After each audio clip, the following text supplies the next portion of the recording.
আমার ছোট্ট বোন আসিয়া তার বিচার সে নিজে দেখে যেতে পারেনি। কেন? কি কারণে? আমরা কি বাংলাদেশে জন্মগ্রহণ করে বড় ভুল করেছি? এই জন্যই কি আমাদের মা, বোন, ভাইয়েরা রাস্তায় নেমেছিল এই দৃশ্য দেখার জন্য? সেই ছোট্ট শিশু 8 বছরের আসিয়া কি ভুল করেছিল? কোন কারণে সে দুনিয়া থেকে চির বিদায় নিয়ে চলে গেছে, আর দর্শকরা এখনো দুনিয়ায় হাওয়া খাচ্ছে? এটাই কি আমরা চেয়েছিলাম? কিসের কারণে প্রিয় ভাইয়েরা? আজকে 90 দিনের সময় দেওয়া হয়েছে সর্বশেষ। কেন? আমার বোনটি 7 দিনের মাথায় মৃত্যুর সাথে যুদ্ধ করে তারপরে মরে গেলেন, আর সেই দর্শকরা এখনো বেঁচে আছেন কেন? মনটা খুব জানতে চাচ্ছে। পেল না আমার বোন সুবিচার? কি হবে আপনাদের এই কষ্টদায়ক কথা বলে? আপনারা কি পারবেন আমার বোনকে ফিরিয়ে দিতে? সেই ছোট্ট শিশুটি আর বলবে না, মা আমি যাব আমার মামার বাড়িতে, আমি যাব আমার বোনের বাড়িতে। আর বলবে না, আর বলবে না। ছোট্ট ছোট্ট শিশুরা কি করেছে? তারা কেন দুনিয়া থেকে চিরবিদায় নিয়ে চলে যাচ্ছে? তাদের কেন আমরা হেফাজত করতে পারছি না? কোন কারণে? তারা কিভাবে স্কুলে যাবে, কিভাবে মাদ্রাসায় যাবে, কিভাবে বাজারে যাবে, কিভাবে বাহিরে বের হবে যদি এই হাইওয়ানরা চারিদিকে ওত পেতে থাকে?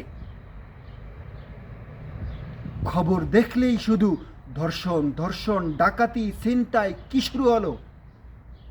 এটাই কি চেয়েছিলাম আমরা দেশে? আগে হতো গোপনে, এখন হচ্ছে ওপেনে। এটাই পার্থক্য, আর কোনো পার্থক্য নাই। আমরা তো চেয়েছিলাম আছিয়া দুনিয়ায় থাকতে আছিয়া নিজের চোখে দেখবে দর্শকের ফাঁসি, মৃত্যুদণ্ড, কিন্তু আসিয়া সেটা দেখে যেতে পারেনি। আসিয়া এখন ছোট্ট পাখি হয়ে সেই জান্নাতের ভিতরে ঘুরে বেড়াবে, আর আসিয়ার শত্রুরা দুনিয়ায় খালি হাওয়া খাবে। জানি না এর বিচার হবে কিনা, জানি না, কারণ আমি তো বাংলাদেশে বসবাস করি। নিশ্চিত নয়, যে কোনো সময় এই মামলা অন্যদিকে মোড় দিতে পারে।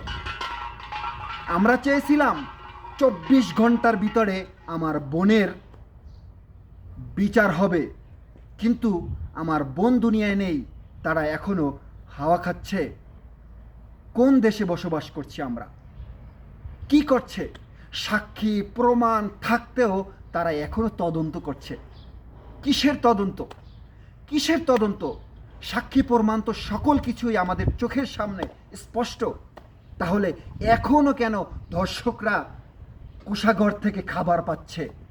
তাদের উচিত ছিল জনসম্মুখে ঝুলন্ত অবস্থায় আমরা দেখব, তাদেরকে মাটি চাপা দিব, কিন্তু আজকে আমরা সেটা পারলাম না। আমার বোনকে আমরা কবরের উপর আমরা পাড়িয়ে পাড়িয়ে আমার বোনকে কবরের ভিতর রেখে আসলাম। আহা, আফসোস! কোন দেশে বসবাস করি?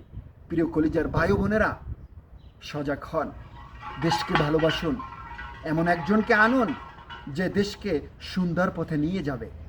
এমন একজনকে চেয়ারে বসান যে লুটপাট করবে না।